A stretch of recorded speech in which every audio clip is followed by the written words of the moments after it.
Hello everybody, I'm animator Stephen Brooks, the Rubber Onion, and for this installment of the Creator Spotlight, we're talking with Vivienne Medrano, better known to many of you as VivziePop or VivzMind. Basically anything that's impossible for my co-host, Mr. Rob Yulfo, to pronounce. Vivienne is an illustrator slash animator slash creator slash person who got internet famous through her fan animated music videos like Kesha's Die Young, her webcomic Zoophobia, not to be confused with Zootopia, because she made it first, damn it. We talk about that. And so much art that I swear in preparation for this interview, I started seeing the cats in the alley behind my apartment as fun, multicolored pixie dancers, and not the ones who tear open my garbage bags and get apple cores everywhere. Like, everywhere. I like apples. Anyway, we talk about developing a personal style, not letting the internet get to you, but work for you, the marriage of music and animation, why you know Hev's green, and a story about her actually meeting Kesha.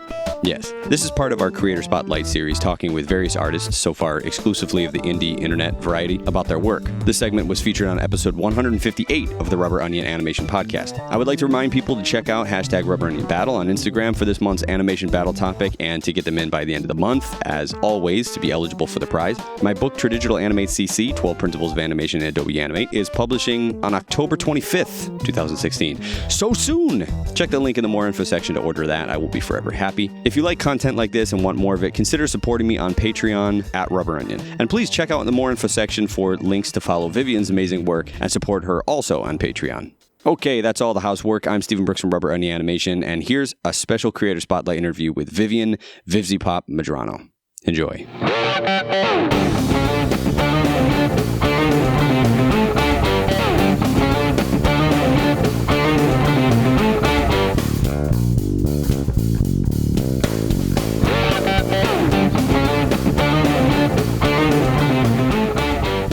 My name is Vivienne Medrano. My YouTube/internet handle is VivziePop. Basically, I'm a freelance animator, but I'm working steadily towards independent films and independent projects. I'm really about original content, but a lot of people have found me through, I do fan animations of things that I really like, especially music that I really love. My most popular one was to a Kesha song that I made right out of college, not high school. But yeah, that's basically what I do. That would have made me really angry if you had made that out of high school. Oh, yeah. Well, it's funny because I wanted to, not that song, but I'd wanted to do what I did with that music video, since I can remember. So I finally when I finished college, I wasn't able to do anything like that for my thesis, and my thesis had no lyrics in it at all, no words at all. And I was like, you know what I want to do? I want to animate this song. So I did. So what you mean is, out of high school, you wanted to animate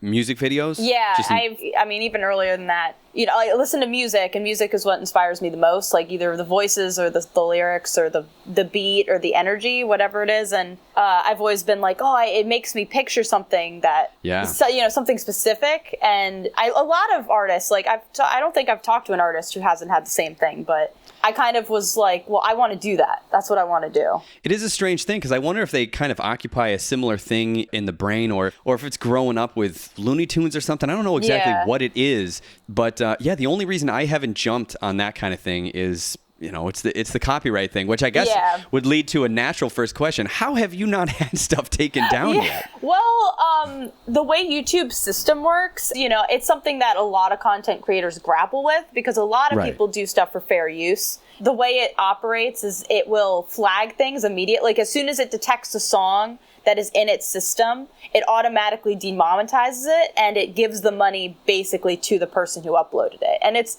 a smart system for people like Kesha or whatever. They know that their music is most likely going to be used without permission, so they automatically work with YouTube to get this stuff flagged so that they get the money anyway. So it's kind of a win-win. I think it's a win-win for them, because people are promoting, they're using their content, they're getting the money. So, but at the same time, there are a lot of creators who use it more fair use, and then they have to deal with this automatic system. So it's a kind of tough YouTube issue, and I understand why it annoys a lot of people, but for what I do, I'm fine with it, because I don't really want to, I don't make these to make money off of them. I make them because I want to use the song. So if it's less likely that they're going to take it down, and they could still take it down, but so far, also, another thing is that I don't think a lot of them know about it. Like, I actually got the amazing opportunity to meet Kesha only like a week ago.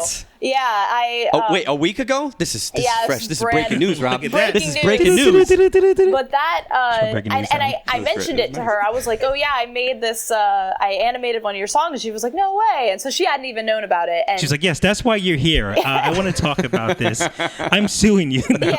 Yeah. Did she see it? I don't know if she's seen it as of yet. I have people I work with who are kind of my producers right now. They're kind of helping me with my career behind the scenes, and they're the ones who set that up, and it was an amazing opportunity. Like, it was kind of just a luck thing because they had already worked with her brother, so they already kind of had a connection to her, which was insane of all people. But so it just kind of looked out. It wasn't like backstage at some place. It was. I mean, it was kind of, that's kind of its own story.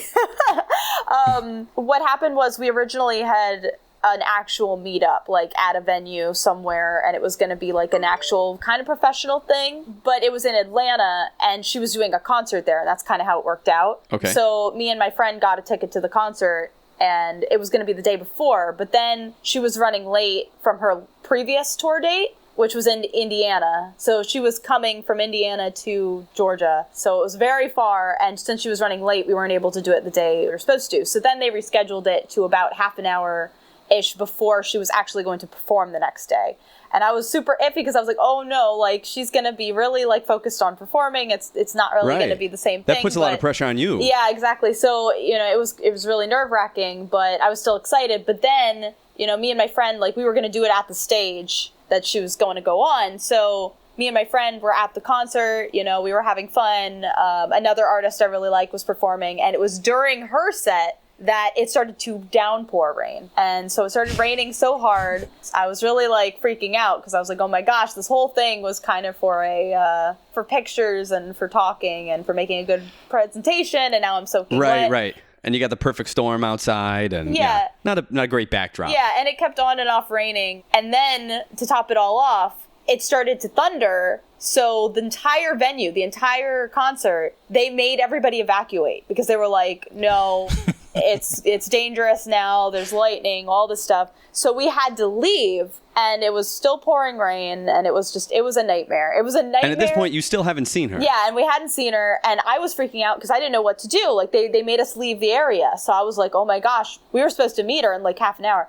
But then, we got back up with my people, and they were talking to her people, and the problem happened that because... I'm sorry, that's probably the coolest thing that anyone has ever said on this podcast. My people were talking to Kesha's people, just kind of throw that in there. We did lunch. It makes me sound like Big Shot. I'm not. They're honestly, the guy I'm working with, he's like a friend of mine I met at Pico Day, the Newgrounds thing. Yeah, so it's like really casual, but we were trying to regroup, and we were like, oh my God, what are we going to do? Like, and they were still in talks with her people because her people were also trying to scramble because they evacuated, the whole festival got messed up. So all the times got shifted. So her performance time got shifted to an hour later, and then it started to slow down rain, so they let people back in. But it was still raining. It was pouring rain up until the moment I met her. And ultimately, I ended up only getting like maybe 10 to 5 minutes actually meeting her. But it was still, as a fan, I still had that oh my gosh moment, and she was super nice, super nice. I gave her a lot of framed artwork, a lot of prints of my own work, and I got to talk to her a little bit, and she was super nice, and I got to mention the animation, but it didn't sound like she'd seen it, and I don't know if she's seen it since because I don't really have a direct link to her. But I hope she has. It would have been great if it was just the 10 minutes was just 9 minutes of the video loading. All right, hold on. Let's see. A lot of people asked me if I showed it to her, and I was like, no, there was no time. Right. The bodyguards were actually like, we need to go. You need to get on stage. Because she was literally, the moment I was walking out from behind the stage, she was coming onto it. So it was like, that was really cool. I like the idea that she's in, like, I don't know, her trailer, her RV or whatever those stars take around. I don't know. They're moving home. And she had no idea that there was a storm or anything. You're just drenched from the storm. The skies open up and it's like bright, nice day out. And she comes out and it just looks like you've been standing there sweating. No, exactly. Like, I mean, it was an experience I'd never trade for the world, because like it was one of those days where it's like, you know, you're so excited, but you're also so nervous and you're so freaked out. And then the worst possible thing happens. And it's funny because like by the time, you know, I was with one of my best friends who, you know, I've known since high school. She was with me and she was kind of moral support. But, you know, I told her at one point, like right before we met her, like when it was still kind of like we were waiting for her person to come out and get us so that we could go back. It was still raining and I was just holding my face and I was like, I don't even care anymore. And so like, I don't care. I'm uncomfortable. I'm angry. I'm like, I was so done. But then like the actual moment happened. Everything got better. It did stop raining. And then we stayed for her set and it was glorious. We were having so much fun. We were dancing. And then we left and we saw an animated movie and it was just the best possible night. What was the animated movie? I was just going to say, what was the animated movie? Sausage Party.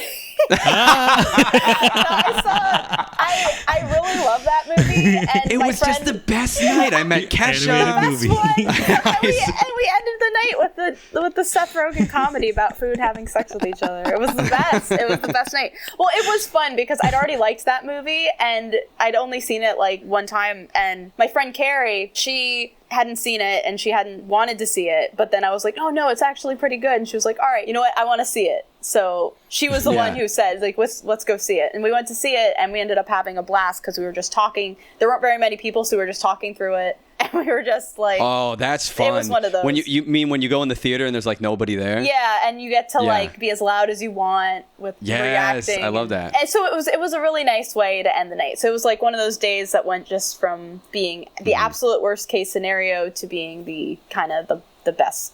It was a very like I keep using the word unforgettable. Like that's what I kept tweeting. I was just like, that was unforgettable. And it's because it was so good, but it was also so bad.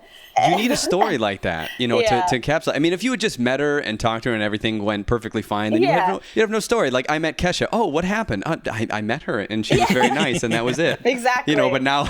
and now there's this whole saga to meeting her. And if I ever get to meet her again, maybe I'll get to tell her the absolute mess that went into actually meeting her. But no, she was very, very nice. And I'm hoping that something will come of it because I have kind of a list of people who like I'd love to work with when I eventually start making films and who I would be willing to do a music video for, and she's like one of the top of the list. So even just having her people in contact with mine, you know, like any kind of, I know that's the way it sounds, but I tried to just let it go, but I couldn't. I can't. It makes me smile. Her people contact my people. I would say, I guess I'm your people, right? Would I be your people? All right, Rob, that's not. Yeah. Sorry. But, I guess I should say my producers. Sure. You know, like even just that is a pretty big deal to me. Yeah, that's great. Not to take a complete left turn, but Rob, you saw Sausage Party and you liked it, but then afterward, all the stuff that came out with the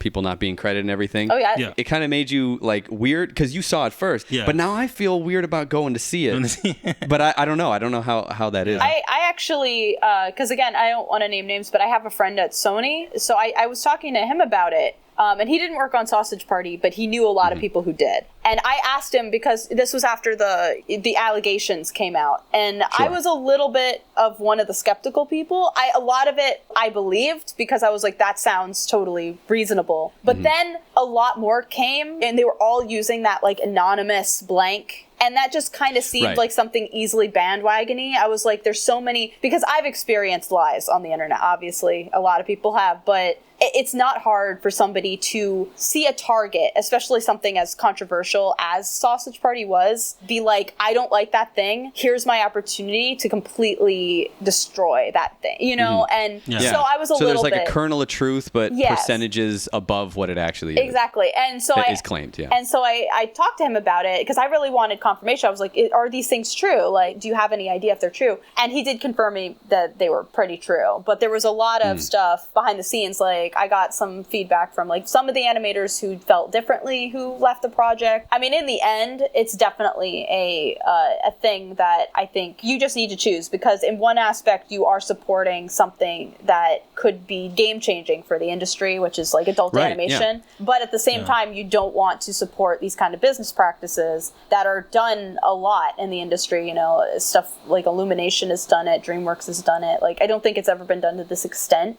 with nitrogen, but it's a very scary thing. But I'm glad that it got called out, because it probably won't happen again from them. The game-changing thing is interesting because not too long afterward, here comes Nerdland, and that one, I just saw it up in Ottawa. Very small staff, but they had good voice actors and similar type of vein. It's hand-drawn, not CG, but it's... I think I've seen the trailer for that movie. Yeah, but I mean, that's R-rated, adult-themed animated comedy. Yeah. You know, much similar in the... I mean, I feel bad talking about the industry because I haven't been a part of it yet, but I've known a lot of people who have worked same thing with me. I got a whole show talking about the industry, but I'm like, I've never worked at DreamWorks or anything like that, but it's a different viewpoint. When I was originally going in, I did kind of get, like, it wasn't even that I didn't think that people should boycott the movie. Again, I was skeptical about the whole thing. Yeah. But especially now knowing it's true, I don't fault anybody who doesn't want to support the movie financially, because I do get that. But I guess my only thing, and I guess it's the perfect time to mention it because I didn't mention it on my YouTube channel in my other video I made, but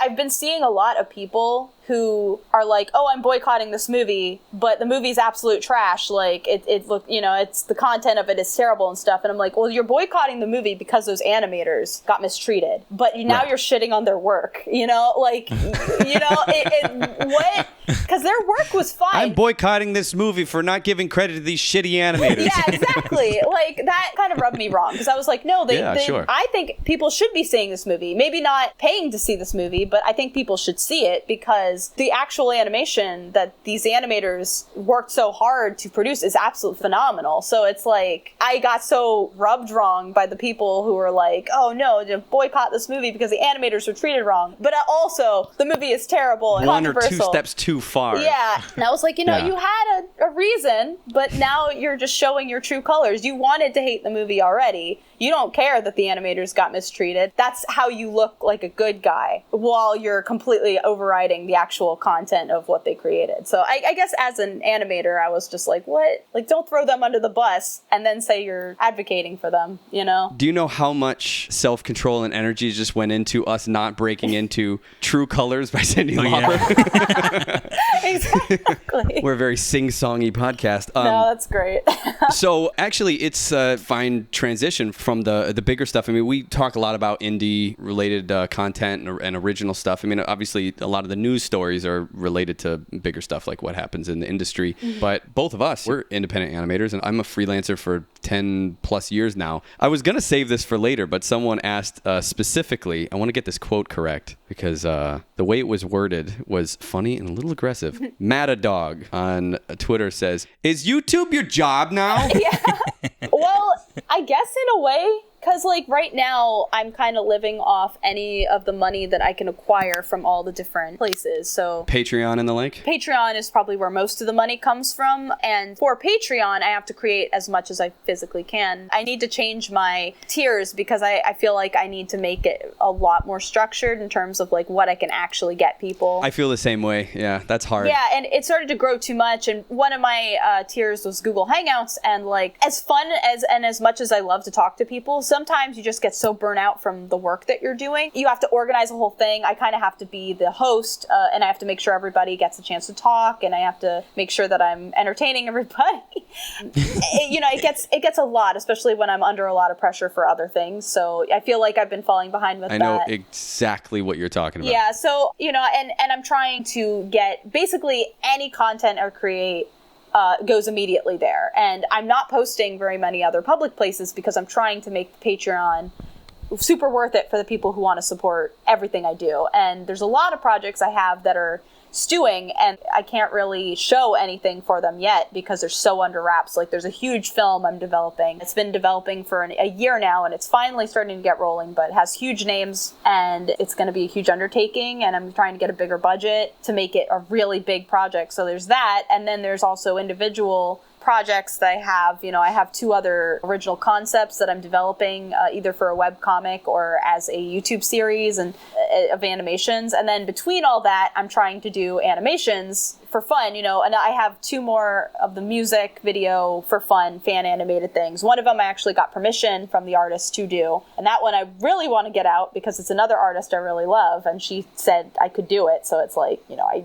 need to do that. But, so between all these projects, I guess it is kind of my job because that all goes to Patreon and then half of it goes to YouTube. And then I get money from YouTube, mostly doing the speed draw videos where I'll take an artwork that I'm doing for Patreon and I'll speed up the process and I'll put it on YouTube so people can see the work. And then some of those designs go into prints that I was fortunate enough. A friend of mine worked for Shark Robot and he hooked me up with Shark Robot. So now they're selling prints. So between those 3 places, that's my job. So my job is just to create as much as I physically can and post it to, the people willing to back my work and then also to YouTube. So in a way, YouTube's my job, but it's not like my only focus. In fact, I think my focus is probably Patreon. Yeah. You're diversifying your portfolio. Yeah. Your income is basically all supplemented income. Yeah, it's all freelance. Yeah. I'll open commission batches usually I only open commission batches when I'm going to be spending money on something that isn't art related because I don't like the Patreon money going towards that. And so I'm probably going to opening it pretty soon. But,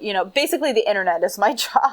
And I'd like to get a career someday. But right now, with all the film projects I want to do, those come first. Because I want to get them at least started and maybe even near completion before I go and get an industry job. Because I'd like to join a studio, at least for the experience. Especially since I kind of want to start my own independent studio. So I'd like the experience of being in a studio.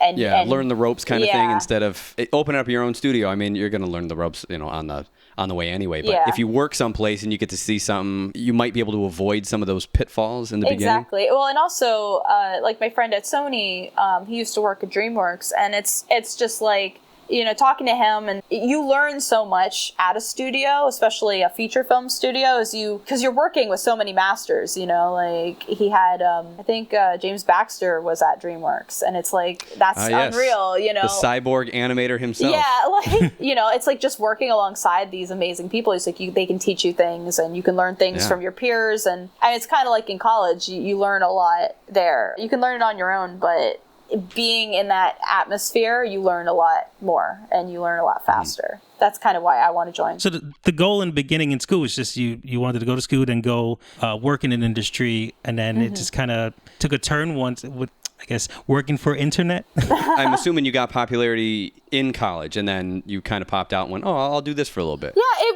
it's kind of interesting because when I was in high school, I started posting on the internet every day. I was posting a lot of fan art and a lot of my original stuff. And I started to steadily grow a little fan base, especially for my webcomic. My webcomic kind of started everything. And then in college, it kind of got bigger because I started my comic. And so people were kind of steadily growing. So I kind of had a steady incline of fan attention for my original stuff pretty early on. And then when Die Young happened, when I did that, it exploded. And that's when people really discovered my work and professionals discovered my work. And I got really inspired and I got opportunities, people were offering to be my partner on YouTube, and I was getting opportunities that I never imagined before. And then my channel started to grow and I was like, oh my gosh, maybe this could be a thing that I could actually make money off. And I've always wanted to make my original projects. I've always been somebody who I've had a ton of stories and a ton of ideas. And I always, I was that kid who was like, oh, I'm going to have a show someday, or I'm going to have a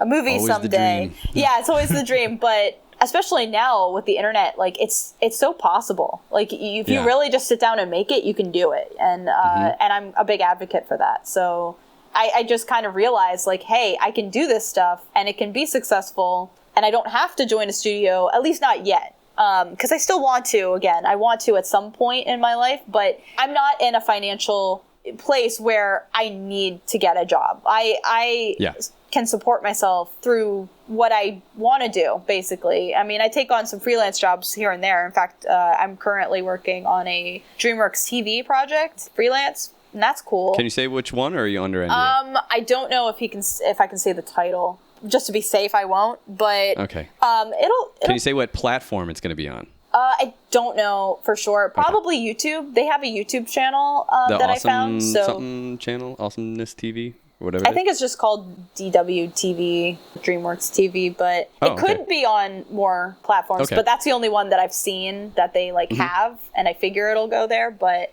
I don't know. Those kind of details I wasn't told. It's fun. It's a 6-episode series. And it's super fun to animate. It's fun to animate out of my comfort zone because the style and the characters are very not what I normally draw, but they're very fun, and it's a really cute little thing. So I'm working on that alongside everything else. I'm working on a million things at once, which is probably why people think I'm not doing anything. Because they're like, oh, where are you half the time? And I'm like, oh, I'm working on 80 different projects. Sorry. Yeah, isn't that tough? Isn't that tough? You're working harder than ever. And people are like, where'd you go? I'm like, I get that a lot. I'm doing way more than I've ever done before. Yeah, because I had to halt my webcomic. In fact, I'm indefinitely halting it, and I'm rebooting the whole thing. Because I started it my second year of college. So I was new to everything. I just jumped in. I didn't even write the whole story out. It's completely structurally, flimsy. Now, are you talking Zoophobia? Yeah, Zoophobia, my webcomic. Okay, there's a few questions about that. Yeah, so I can answer those. But, I'm just saying, so now I'm completely rebooting it.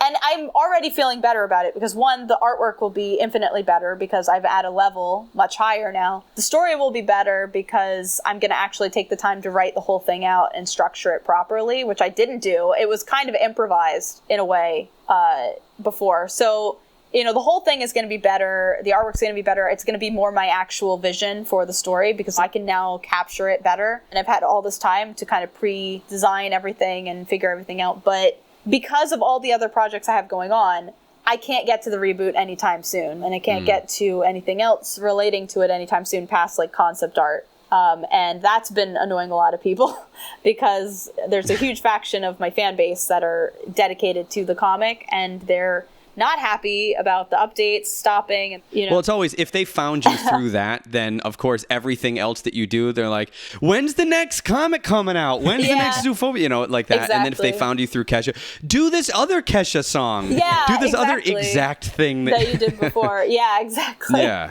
Well, pick a Petey. Peter J. Casey, which we say that because, what do you say? Because there was already a Peter J. Casey on Twitter, so he put an extra A in there. Anyway, well, I guess you call him our people because he was our people and your people. He did that schoolyard thing. People yell fight, fight, fight to create a fight. He's like, what if you interviewed this person? So thanks, Pete. We have him in common. Shout out to Peter Casey. But he asked the question. Casey. Yes, thank you.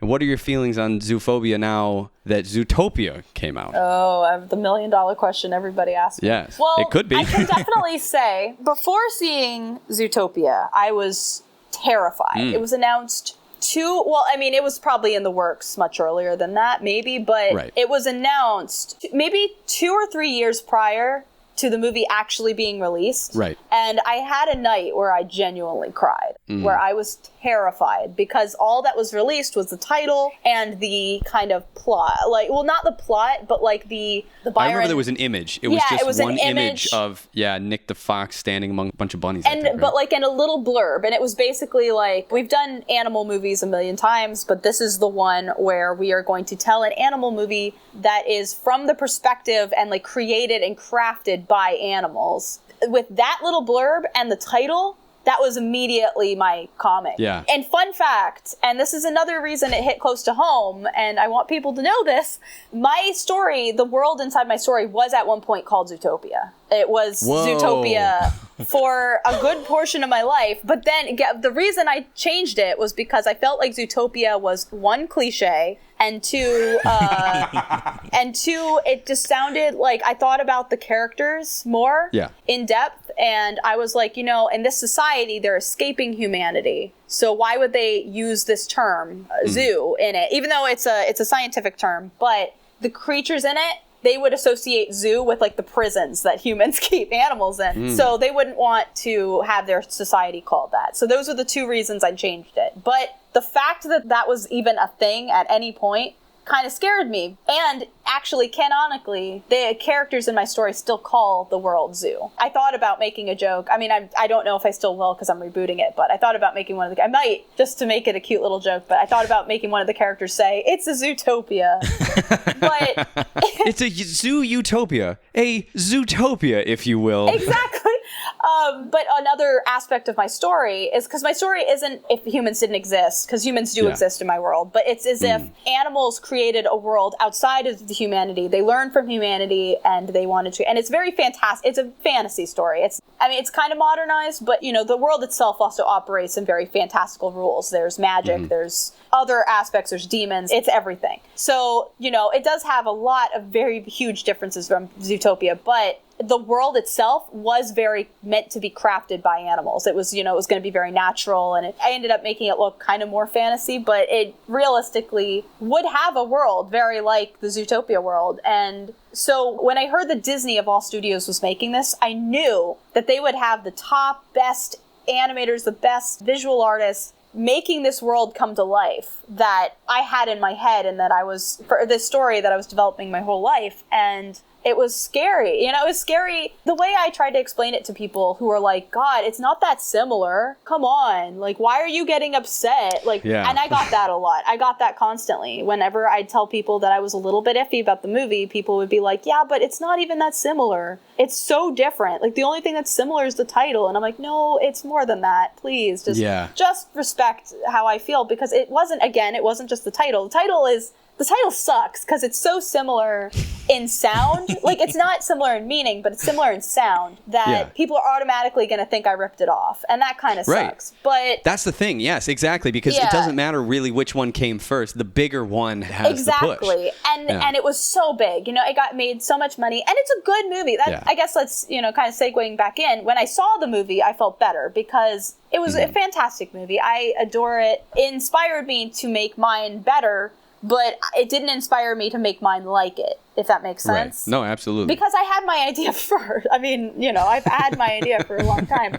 A lot of people, I think, expected me to hate it, and I didn't want to hate it. That's the thing. I did not want to hate it. I was just terrified of it because I can't really explain to somebody how it feels to have something really dear to your heart and then have it's like having this painting that you're working really hard on, and it's like this specific little picture that you really wanted, and you've worked on it so hard ever since you were a kid, and you're still kind of at that kid level. And then, Leonardo da Vinci comes over and he goes, I like that. I'm going to draw it too. And he draws like a freaking masterpiece. And then you're sitting there like, oh, I'll never be that good. And that's the feeling of it. And that's what I try to explain to people is, it wasn't that I thought they stole it from me. It was a very interesting feeling. And it still is. It's complicated. Yeah, it's complicated. But I feel much better about it now that the movie's out and it's kind of dying down, because by the time I get my story out, maybe it'll have faded. I don't know. I probably will still get people accusing me. Another thing that really sucked, and again, this is the dreamer in me, but it was always something that I wanted to someday make a film out of. Yeah, I see. It would break my heart to see some internet person be like, oh yeah, Zoophobia, that throw me in with a pile of movies that are just meant to be ripoffs of other Disney movies, right? Because it's so much more than that. But I guess in the end of the day, it's also such a different story. It's a lot more adult. I mean, it's got death, it's got destruction, it's got risque stuff, and it's got the human element. It's got the humans and the demons and mythology and stuff. So it's a lot more than just a talking animal story. Well, in a strange way, maybe you would have people who would watch Zootopia, and even if they saw it first, they might want more than what they got in the movie, more than what they had wanted in something. They might see your webcomic and be like, this does everything right that I thought that was missing in this thing, pushing boundaries, making it a little bit more edgy. I've seen that a lot. Yeah. I mean, even in music and stuff, where I would find something that seemed similar at first and then go, oh, this is way better. Yeah, no, that's actually something that I got comments about. Some people said that they found my webcomic after seeing Zootopia, and that's why they loved it so much, because it's kind of more, it's in the similar territory, but it's so different. And I love hearing that. And that's another reason why I want to reboot it, because I want to make a better product for people to enjoy. And it's probably going to be more noticeably similar because now my art skills are better. So I can do a better animal world, and I can do my own innovations in the similar vein to that. And I can do, more diversified characters character design, all that is exciting to me. Ultimately, I'm happy that the movie did well, because it also, shows how much people love animal stories, That's interesting too. It's almost like a proof of concept that the audience is wider and much larger than you might have anticipated before. Exactly. Cause, that's cool. Because I get that a lot too, and people are like, oh, you're a furry artist, and I don't like furry stories and stuff, and I'm like, yeah, but you saw Zootopia. Shut up. You don't, that's the furriest thing that you can get, man. And there's nothing wrong with that. There's nothing wrong with a movie that has anthropomorphic animals. The only time it gets weird is when people make it weird, but that's anything. I feel like we've exclusively seen when we were talking about Robin Hood, for instance. Mm-hmm. Yeah. And seeing Baloo the bear now is Little John, right? Yeah. It's kind of getting this idea that it's a real guy who's now an actor, and then and then he's in Tailspin. Cartoon bear actor. He's that whole Roger Rabbit world where they're all looking for work. So I got a new script for Jungle Book. Baloo, you're going to be a pilot, and it's going to be different. Well, exactly, because I guess for me, my perspective is really different, because I feel equally weird about furries as I do with people who really think that Tarzan or Aladdin are attractive. They're equally not real. Right, so right. To me, it's all under the same umbrella of well, if you can say that character is hot, then why not say Simba's hot? They're equally not real. They're both voiced by a celebrity. Why do you care?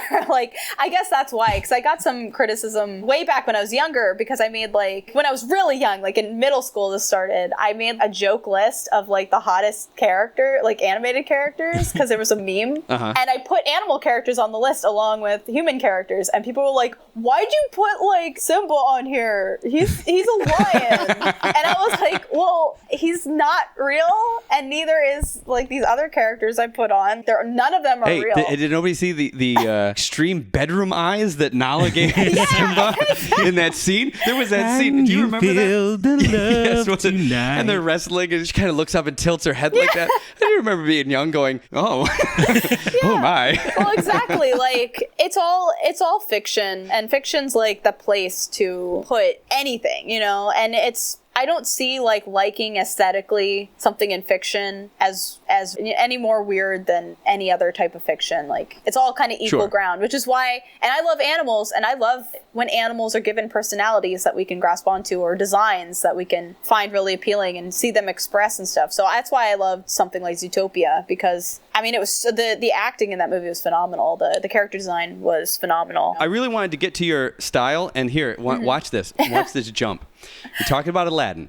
You have Aladdin poster on the wall. Right behind you, next to that, is Book of Life. Yes! And Book of Life has fantastic colors in it. And when we were watching the stuff, the one thing that kept coming up, you have amazing colors in your stuff, and very bold. We were talking about how it's the equivalent of someone walking out something that I could never pull off. There was an opening shot of your SVA thesis film, which I don't know if we covered, but you went to School of Visual Arts in New York. Oh yeah, I didn't mention that. And then the thesis film that you did, Timber, thank you. Timber. No See, that was me falling over by Anyway, so the opening shot has from right to left, yellow, pink, orange, red, get over and you get green and blue. And I'm looking at it going, that's the entire spectrum. Yeah, they all complement each other. Is it naturally, or do you have a pattern of what you want to use? No, it's funny because, there's so many things that I do wrong that I don't think most artists would. Most artists would be like, oh, you need to learn color theory. You need to know what colors look good against what composition looks best. I totally wing it. I have no idea what color theory is. I don't have specific palettes. But you do have an eye for color. I think it's an eye, because a lot of people compliment my colors, and really it's all gut. I gravitate a lot to palettes that I personally like. I like the pink and yellow palette. I like red and white. You'll find those colors a lot in my designs and everything is kind of off-white colors I really like. But in terms of that, or any kind of color palette, I literally just wing it. I get a feel for what I maybe want the scene is, or sometimes I'll go and find nature photos of the sky, and I'll look at the sky colors. Okay, yeah. So it will sometimes come from an actual reference, but a lot of times for my more cartoony works or for my backgrounds and stuff, especially for Timber, I wanted to use that pink and yellow palette because it's one of my favorites. And that was all just aesthetically what I like. That's aesthetically my favorite palette. And the greens and everything came more from what hues of green and what hues of brown for the trees and everything that were most appealing to me and most fit with the other colors, like in a way that blended. So it was really just all guessing and going with my gut with what would look best. And it seems usually to work. I mean... See, when people say that, you do this really well. Because I'm not super great at color. I have to work at it. I can naturally look at stuff and appreciate it, maybe break it down on a critical point, but it doesn't really come from the gut. So when I have a problem with that, and it's how do you do that? What's the method? Oh, I just kind of pick it. It just kind of happens. Oh, screw you. No, like... Because I get asked technical questions like that a lot. Like, well, how did you do this? How do you do character design and stuff? And I'm like, I just wing it. I really do. Like, especially with character design, I really need to work on shapes with character design because, you know, character design is really tricky. Again, it's really just a lot of it. I go for like what pleases me. A lot of curves in the body ending in points. Yeah. I notice you like that a lot. I love characters of any shape, but my favorite type of character is just a very like round, ending in sharp, kind of slender, really very flexible fox cat type shapes where it's very curvy, sneaky poses, I would say. Yeah. Bringing up the fox, I think it was a fox. Silhouette by Owl City, is that correct? Owl City. Owl City. I really like that one. I think that was my favorite. Oh. And the interesting thing about the colors, it seemed like that was your more restrained color palette. It was mostly, you know, nighttime stuff until you went to the silhouette, and then you kind of got a little bit more bold with that, but I thought that was great. Thank you. Yeah, that one, it was meant to be much more subtle. It was almost grayscale for a while before the After Effects kind of added a little bit more purple, but it was meant to be very subdued to have the contrast of like the really bright, because for some reason whenever I listened to that song I pictured like a very mellow, like slow, really well animated scene, and then to the sharp contrast of the black with the really bright. Because whenever I listen to Owl City's music, I picture that really bright neon, like yellowy color for some reason, like the yellows and greens. Well, it has that electronic assisted it has that music feeling. Yeah, so that was that kind of attempt at that. Like color is a good way to express stuff, and I kind of view different tones and different types of music. When it inspires the actual visual and the color style, that's usually where I kind of go with my gut with what the scene should look like in terms of color. It definitely reminded me of musical numbers in a movie where there's a lot of dark moments and everything's kind of grayish and earth tone, and then like the genie shows up, and then you know, bright blues and bright colors for that musical moment. And we were talking about Lion King earlier too, with the Simba singing about his father dying one day and him becoming king. That's my favorite part in that movie. The careful what you wish for song.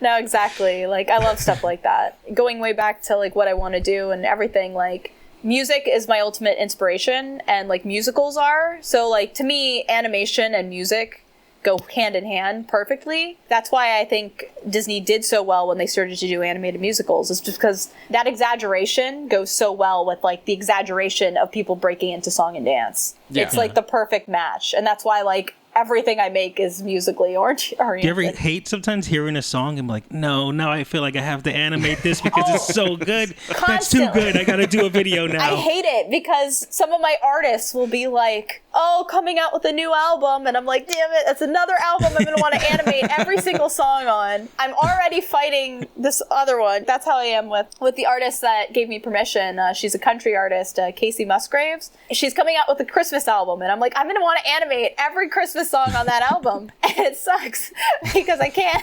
You really can't be fans of anyone prolific. If they're putting out so many songs, you're just going to want to do so many things. You had Weird Al Yankovic. Yeah, you did him too. Sport. And it was just like, okay, I'll clip this up. I'll do a pencil test of it and just leave it. But he's a big fan and friend of animation. I mean, he's another on the top of my list. I have mine too. The 4 artists: Kesha, Casey, Weird Al, and Owl City. And I've done 3. Well, no, I've done 2 of them. I'm working on the Casey one, and then I want to do a Weird Al one, like I want to do like a fully colored of all 4. And then after that, I might just go back to doing pencil tests because they're easier. I could probably do more of them, and they don't have to be this big thing. I did do a pencil test to Weird Al song, like the 30 seconds of it, and he liked it. Yeah, the sports song. And that was so cool. He did. Yeah, he did. He liked it. And well, it's one of his originals too, which I thought was cool. No, exactly. I like his original ones the best. But even with that one, I did it in a week, so it's terrible. And I really want to redo, maybe redo that one. The one I want to do, since it's so short, it's like the perfect little short length, and it's got his flavor, but it's not really his song. He did a commercial for Radio Shack, and it's like this little jingle. It's like a 30-minute jingle called Toyland. 30-second. Yeah, it's like, and it's called Toyland. Oh, I know what you're talking. That came out like 3 years ago or 4 years ago or something like that. It's kind of old, but it's just the one like you're talking the perfect length, and it's like really expressive, and it's got his voice. So I want to do that one. That's fun. That's why I only stick to punk songs, because it's very fast. They don't believe in the industry, so they won't sue you. Like, you just took it and animated. That's fine. Yeah. I like the stuff you did for Red and Link, Five Nights at Freddy's. Did they contact you for that, or how did that come about? Kind of. They never contacted me directly. That was dealt with through Frederator, who is my YouTube partner. They contacted Frederator, and then Frederator found people on their network to do the animation. And that was really cool because I wasn't super familiar with Rhett and Link before. A lot of my friends more versed with them than I was because I wasn't enough. Like, I wasn't. That's our situation. Rob's been trying to get me into that. I keep calling it the Good Magical Mystery Tour Morning or whatever. I say it wrong every single time because I think it's Good Mythical Morning, right? Yeah, that's the title. Yeah, he's been trying to get me into that for a while. For the longest time, I called it Good Morning Mythical, and I was like, oh, that's wrong. I mean, they're great guys. I asked if they could voice in something at some point, but I asked so long ago that it probably doesn't even matter now because I was like, oh, they'd be good for this film I'm doing. But then the film started to take ages and ages and ages, and I was like, all right, by the time, it's probably not going to matter. But yeah, they were super nice, and they had nice words directly for us and my team who did the film, and that was really nice that they took the time to like give a little thank you. We definitely had fun with that. It was kind of short, and so we were kind of limited with like the amount of animation we could do, but it was a fun little project, and it was a good opportunity. I don't know if you hear this, but we have Muppets outside of our building. Apparently, it's just these. I'll mark that down. Very loud. It's an echo chamber of a courtyard. Anyway. 1 second. There were questions that came to us through the great Twitter, and I said that there was one that was on here that was my favorite question that we've ever gotten. Oh, yeah. Mainly because I don't know if this is a backstory or whatever, wherever this came from. Someone named Picaroni on Twitter, and the question, you know what I'm talking about. The question is, Vivz, which character of yours has the most green? Yep. What a specific question. Oh, yeah, that's an inside joke. Is it? Okay. Yeah, it's... I don't know if I can even get into it without getting into mean territory. There was a DeviantArt user. There's these things called OCTs on DeviantArt, which it stands for Original Character Tournament. And basically it's kind of like a DeviantArt only... It's like a DeviantArt exclusive little fun thing that people do, and it's basically a comic competition. People will create characters in comics, and then their storylines get put into competition with each other, and then the winner wins. But there was this one person that tried out for one of my friend's OCTs that he organized, and he just had this character.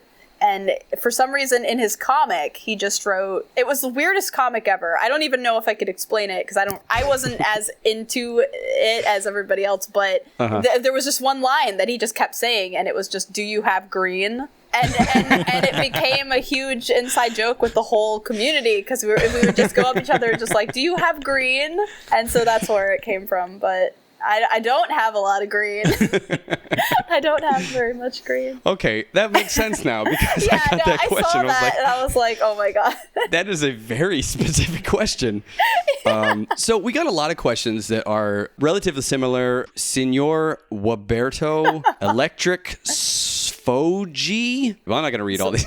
Some creative Anyway, basically there. They're just asking about your style. I mean, we already talked about color, and you talked about how character design is something that you wanted to improve on. But this is animation podcast. The thing that I noticed is you jump in between 1s, 2s, and 3s, sure, but sometimes you're like up at 4s, and the Owl City one was. Yeah, I didn't know if I popped a 6s in there or something. Like it was. A lot of that has to do with time. The Owl City one, I just kind of wanted to have done. I'm not super proud of it because there's some shots shots that I was like, all right, that looks okay. But some shots I just wanted to get it done. Sure. I was at that point where I felt like I was spending too much time on it and I wasn't really proud of it anymore. And instead of scrapping it, I wanted to just get it done. But a lot of the time, the 6s and the 4s and those ones will just be to kind of save time. But I feel most comfortably working in 2s and 1s. Mm-hmm. So most of my best one, like Die Young, is mostly that. Because my animation style, like ideally, I'd like a style that can switch between being very, very fast and cartoony and flexible, and then more subtle and slow. And I personally need to practice the subtle and slow more because it does require more frames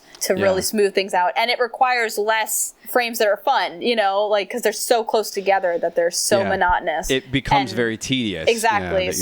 I need to kind of train myself to do those subtle animations more. I think that's why maybe I appreciated the silhouette, is because it was different. Yeah, it was definitely me trying to get more into that. And I want to do more like that. I want to do more sad, slow ones because I definitely have those in me. I just don't, you know, it's much easier to just draw it in a picture than to actually animate those slow things out because they take so much more time. But in terms of style, a lot of people ask me, you know, how I found my style and everything. And I always kind of try to say the same thing. For my style, particularly, a lot of people try to draw in it. And they're like, oh, you know, I want to draw like VivziePop and stuff. And I have no issue with that whatsoever. But I notice a lot of them kind of focus on my style only. And they don't develop their drawing skills first. So their style kind of looks more like a mimic of mine than it does its own original style that just has elements of mine in it. And my usual advice is just to, like, you need to learn how to draw first. I've been drawing in this style my whole life, but when I went to school and when I got more strong, I learned to draw, like, outside of my box. I learned to draw still lives and gesture drawing and stuff of real people, and I tried experimenting with other styles, and I have a huge, huge batch of artists with all diverse styles and a diverse bunch of styles from shows I grew up on and movies I like that help shape what I do. I would try and draw on the Looney Tunes style. I'd try and draw on the Disney style, and that kind of helped me figure out the aspects of that style I liked. And then I could draw on my own, or I could form my own. So my advice is always to artists trying to find a style is like, you need to find a lot of styles, and you have to practice them all and learn from them all. And you have to learn how to draw. And if you put those together, because nobody can like the things that you like, only you can like those things, you know?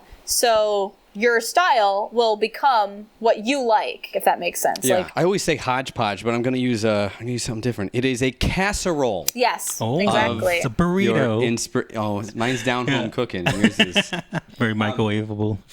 So you already kind of answered another question here, which was about how to utilize time management. And I think that a lot of that was about choosing when to do what and how much to put forward. You know, the pencil drawings and things like that. And it's definitely not my best. Like, time management is tough because I'm working on so many projects that require a lot of energy. I get burnout really easy, and then I fall behind the schedule and stuff, and it's very hard. I don't recommend to anyone to work on as many things as I do. I think it's not a good idea because, you know, right now I'm balancing this freelance animation job with Patreon art and trying to develop projects and then trying to write a film, and it's all this stuff at once, and it gets a little much, and I feel like it'll take away from each one if you're kind of distracted. So with time management, I definitely think that people should limit what you're working on and then just find a schedule that you're able to stick to. And that question was from Sneaky Susie. Oh, yes. Or sorry, no, Sneaky Snoozy. There's a lot of extra things in here. Let me just jump in here real quick. It's taken us a while to kind of match up our schedules, and every time that I said, oh, we're probably going to be interviewing VivziePop in a while, I had to start saying Vivienne because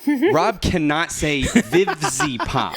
He says, I'm trying. VivziePop. And, I said Vipsy. Vipsy. That was the other one. Vipsy I like. And then Bibsy. I said DizzyPop a couple you did, of times. and you said Bibsy. And then, of course, we started singing VivziePop, VivziePop, oh, VivziePop. Boom, boom, boom. That's great. So the question is, why aren't you VivziePop if you're Vivienne? Where's the extra come in? It's funny.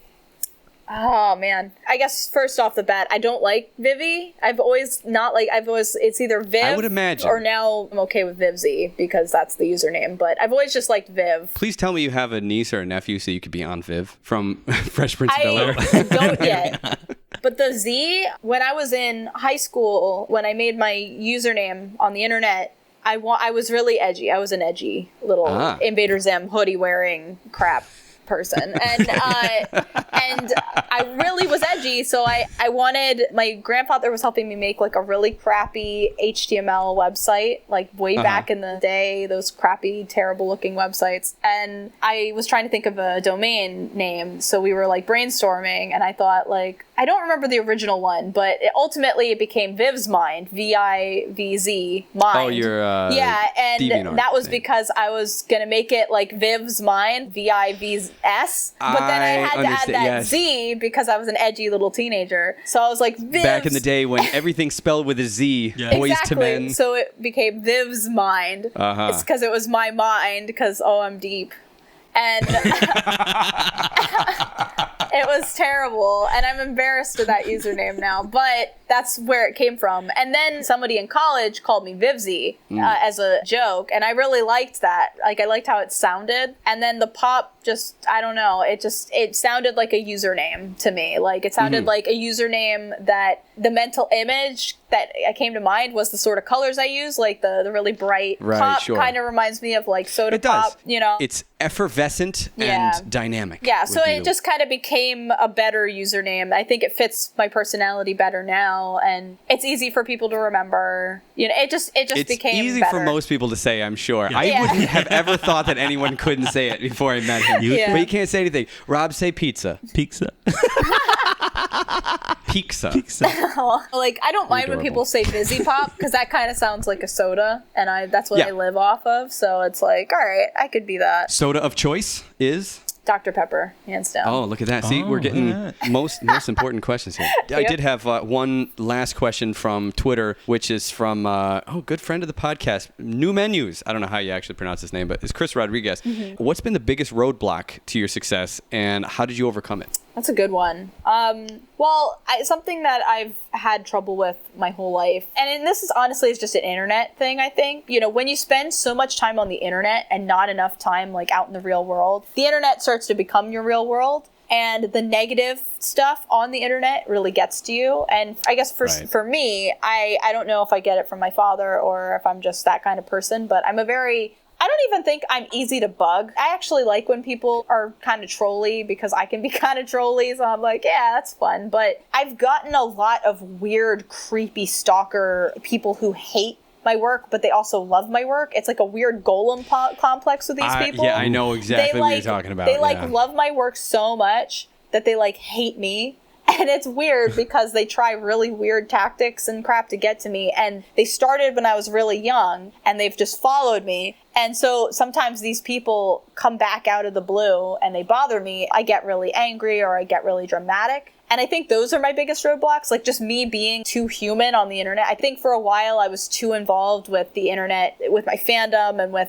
everything, and I let things get to me. And it's still something that I think I need to get better at. I need to get better at just toning people out, because when you start to react to stuff on the internet, it gets in your own way, because people see that they think you're dramatic, you're annoying or whatever, and they think that you're easy to bug. I think that has been something, because I've been on the internet for so long and I've made all my mistakes when I was younger, and I feel like some of those mistakes still kind of haunt me, you know, whether they be mistakes. Like, I remember when I was younger, I used to do that really crappy thing. I had a friend who was very, original character, do not steal, and he would do that with me. He'd be like, oh, you stole that character from me, and I'd be like, no, I just wanted to make a character like this, and he was like, no, you stole that from me, that's mine. And that mentality got rubbed off on me. So I remember when fans would just be inspired by me and they'd draw a character that was, whether it was a ripoff or not, I'd get mad and I'd be like, hey, don't do that. But that always blew up, because you always look like the bad guy. Whenever you do something like that, you look like the bad guy. Yeah, sure. Yeah, because you're the big one. You're the popular exactly. One. You're the big one. Most often they're and that's something that I've learned, and I don't do that anymore, because I know, one, it's dumb and pointless, and two, you're just ruining somebody else's day. It looks up to you, whether they're doing something that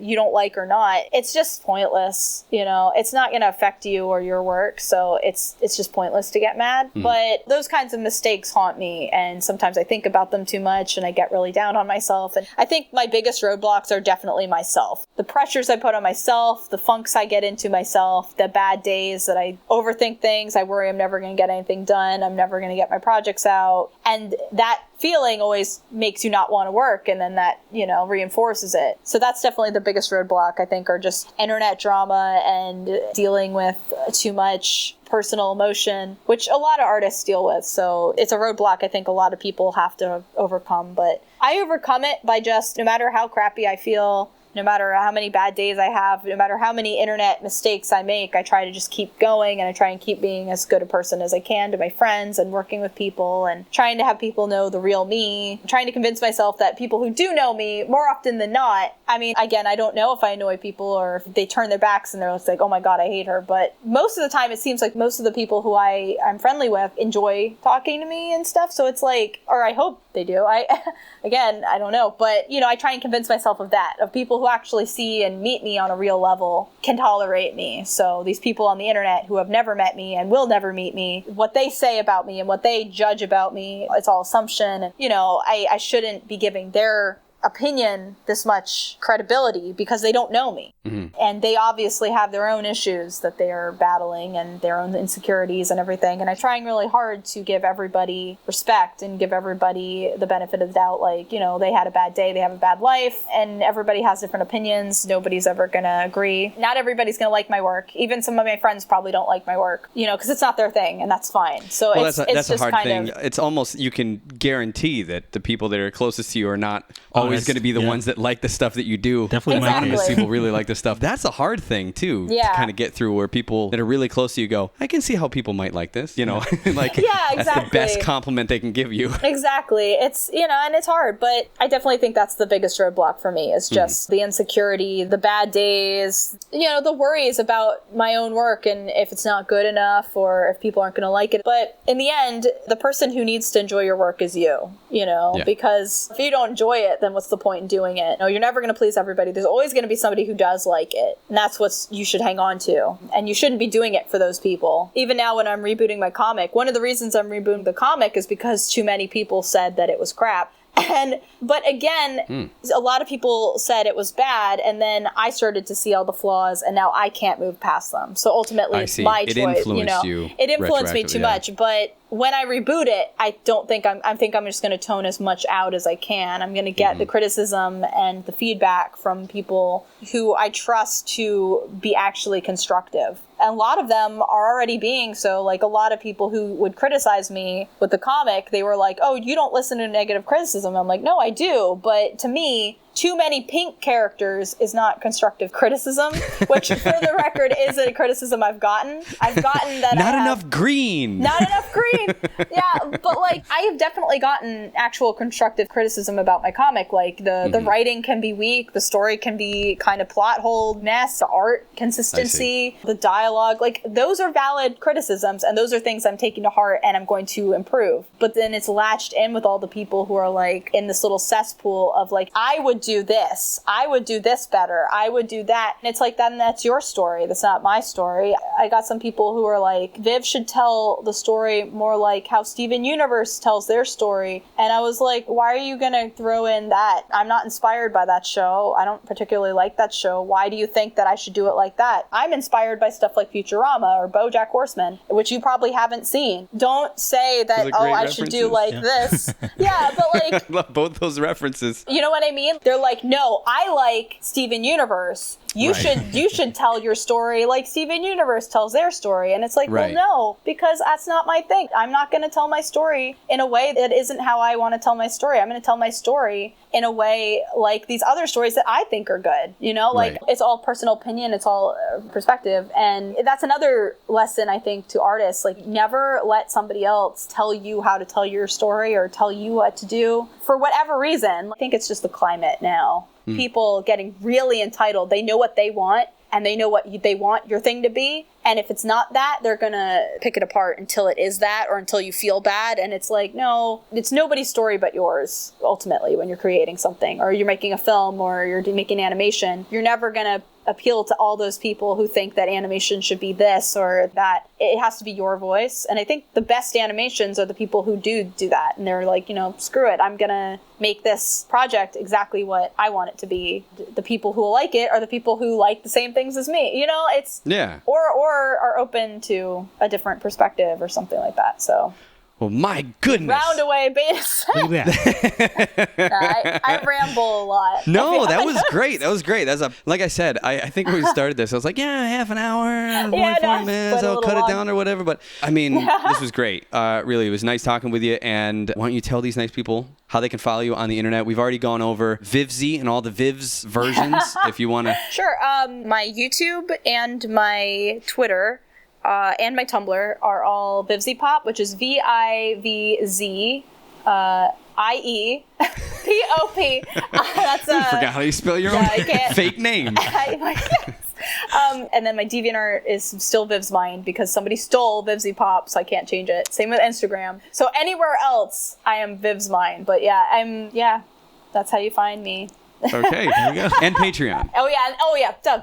My Patreon is Vivienne Medrano. If you support me on Patreon, you get to see basically everything I do, and you get to see lots of work in progresses of like any animation, character design, lineups, just art in general. If you like any of my specific project, I'm trying to do more for the Zoophobia fans and more for the animation fans and stuff. So trying to get a little bit of everybody in there. But if you want to support me and see like everything I do instead of just whatever I end up posting, that's a good place to do it. So, and I appreciate it. Awesome. Thank you. Thanks again. Yes, thank you, VivziePop. Oh, you did it. Look at that. All right. Nice. Thanks a lot. This is great. No problem. Thanks for having me. Catch full episodes of the Rubber Onion Animation Podcast every Wednesday at rubberonion.com/podcast. Thanks for listening.